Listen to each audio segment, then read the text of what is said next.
চলে গেলে হয়তো আর কখনো নির্বাচন হবে না। কেন হবে না?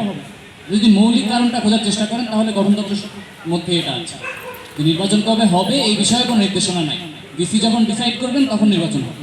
এখন একটা ছাত্র সংসদে নির্বাচন কবে হবে না হবে এটা ভিসি কেন ডিসাইড করবে? আমরা বারবার বলতেছি যে ছাত্র সংসদকে ছাত্রদের হাতে ফিরে দেন। সারা পৃথিবীতে বাংলাদেশ বাদে অন্য কোনো দেশে শিক্ষা প্রতিষ্ঠানগুলো ছাত্র সংসদের নিয়ন্ত্রণ প্রশাসনের হাতে থাকে না। এটা অনেক বেশি এরকম যে ধরেন একটা গার্মেন্টসের যে শ্রমিক ইউনিয়ন সেইটার নেতা হইতেছে গিয়ে গার্মেন্টসের মালিক, সেটা তো হইতে পারে অন্তত বার্গেনিং বডি। তো ওইটাই আমরা বলতেছি যে নির্বাচনের নিয়মিততা গঠনতন্ত্রের মাধ্যমে নিশ্চিত করে।